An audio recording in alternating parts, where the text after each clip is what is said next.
In this problem, they give you a schedule amortizing the loan.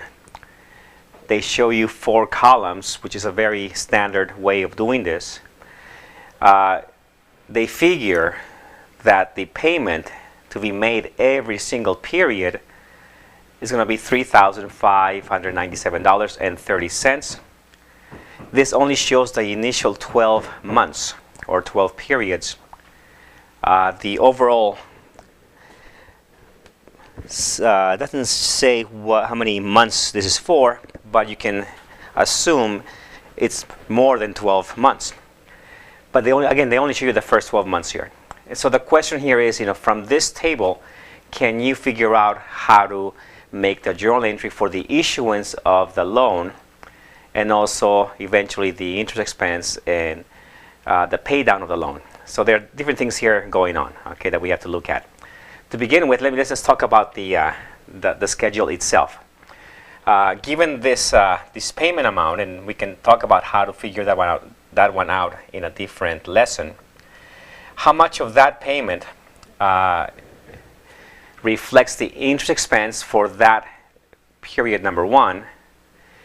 How much of that payment reflects the pay down of the principal on that loan?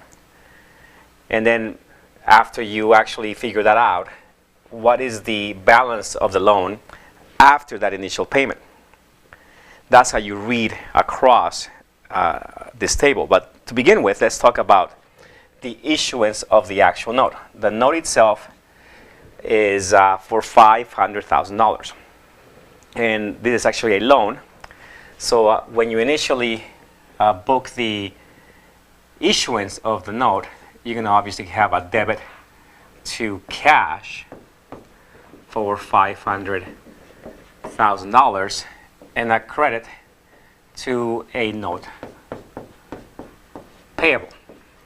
Presumably, this will be a long-term note. So it will probably be a long-term note payable in that case. But I'm sort of doing an abbreviation in this case. Now, given that, let's talk about how much of this initial loan of $500,000, how much of that is current, assuming that the initial period or the initial year is 12 months. So as you can see, the pay down based on this schedule overall for that first year shows that you will pay down a total of $13,535.85. This reflects what's currently due in the first year.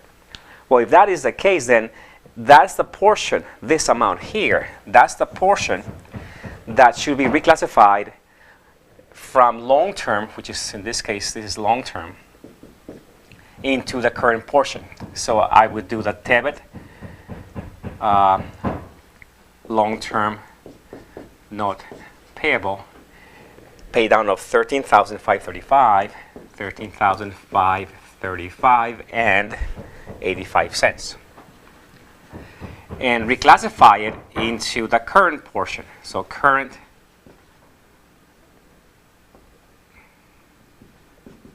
portion on long-term note payable, $13,535 and 85 cents. That's a 5. Now, again, this takes care of the reclassification of that current portion. Then, how do you then generalize the initial payment here? Let's talk about the first period only. And so if that is the case on, I guess it would be January 1st of this year, whatever they give you in the given information, you would have to recognize some portion, and we just know what that is, as interest expense. There would be also a portion of the actual loan that would become